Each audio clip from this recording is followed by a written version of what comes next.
a curved bracket on this control is like, if you're talking computer language, it's control out. So a curved bracket will tell it not to read what's there, so it ignores it. Yeah. Right. So a curved bracket in brackets, it will ignore it. Yeah, you must close the bracket to say you've finished the comment.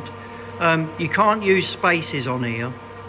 You can only use a dash or an underscore. But you can't use a square bracket. So you've also got here, can you see these square brackets? Yeah. Don't use those because they're calculations. They're used for macros. So if it's trying to do some maths, it will use square brackets. If you put square brackets in a comment, it will try and do maths on your comment. So it won't make sense. So curved brackets is a comment, and yes, put as many in as you like. Why do you think I've got all those extra EOBs in there? You see all those spaces? Yeah. Why do you think I've done that? Is that to make it easier to expand the line? No, it makes it easier to read. Yeah. It's just Yes. if you bundle all that code up, you won't have a clue what it's doing. Yeah. And And that's I assume a lot of people do that. well, that's how this was. That's how it was. But you want code, especially when you're a beginner, you want code that's really easy to read. So the more you space it out, but what I tend to do is put those in clumps that sort of make sense. Yeah. Like that's referencing everything. I mean, obviously that one there shouldn't be there. Yeah, you just press delete to delete. So just go along, delete, delete. It is long-winded, I'll warn you. Delete. And that's not actually done anything yet until I press input, and that's it done. So yeah, so I tend to clump things together, like that's referencing the Z-axis, then the X-axis, then the Y-axis. So they're all together. So I tend to do things like that that make sense to me. And if I've got a shape I'm milling, I'd put that together so I can see.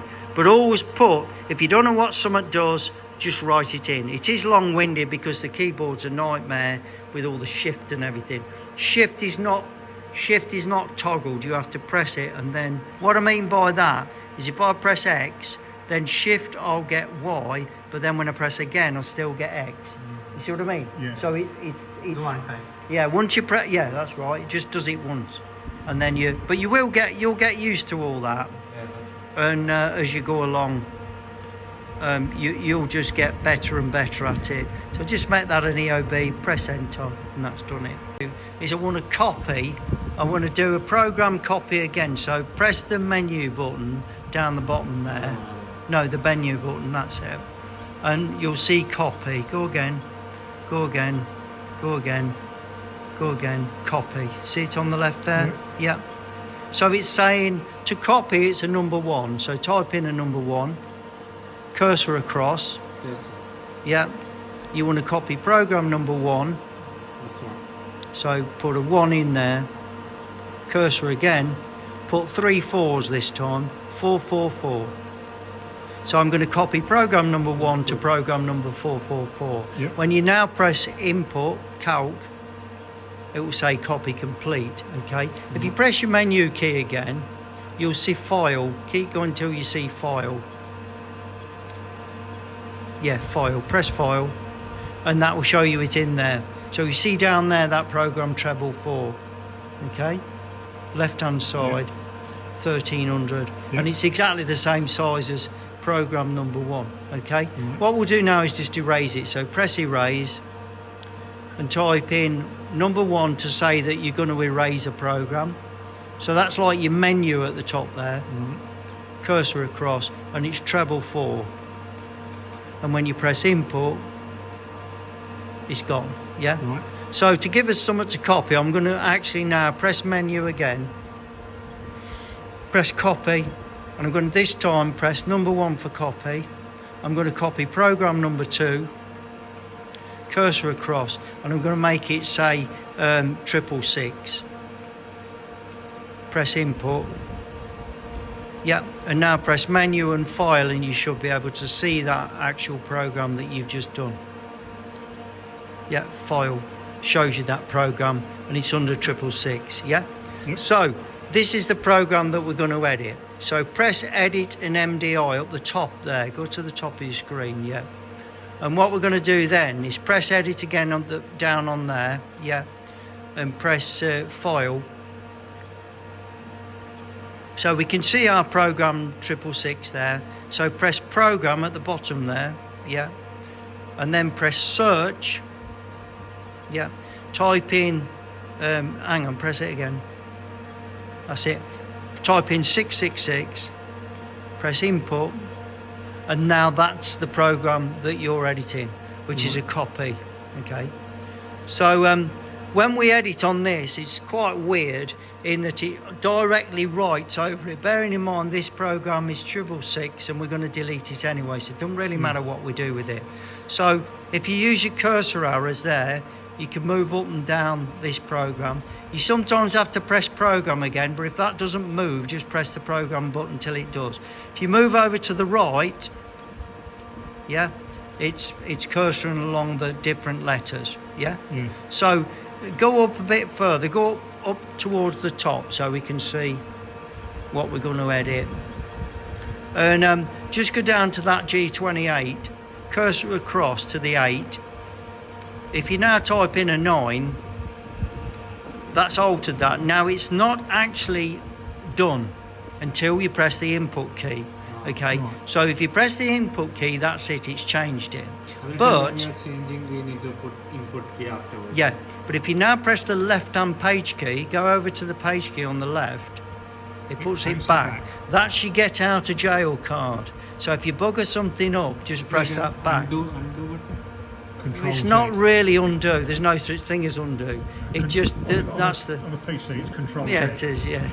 So if you cursor along, the thing that you've got to be very careful on this, that you don't, I mean you can do it, but go down to that G50 line, just the beginning of it, there. And if you press that, you see that key that said CB cancel just above there on the right? Yeah. Yeah. Press that. That deletes the whole block, which is panic can set in because you just deleted a whole block. But if you press that, it comes back. But if you do it again, go down again, do it again, CB. cancel CB, yeah.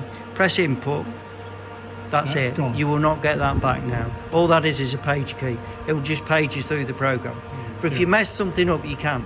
So the editing on this is very, very crude. Now, cursor down to, for example, that G28 line. Yeah.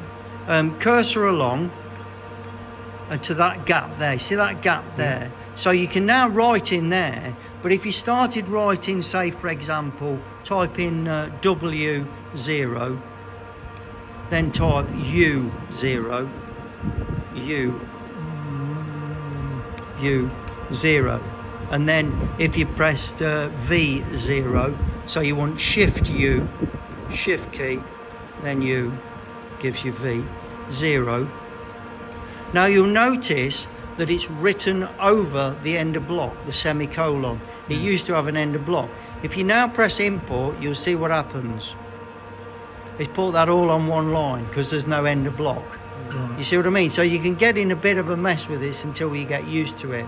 Now the way that we insert something, if you cursor along to, if you cursor down and go across, you see where the G28 is, there's a gap in the middle there, and just go up to the G28, further along, the next G28, sorry. Down.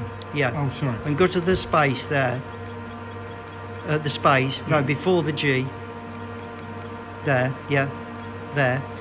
Press the EOB, which is your semicolon. So EOB is your end of block, semicolon. Now that's put it in. If you now press import, that will puts it do on it. two separate lines. Yeah.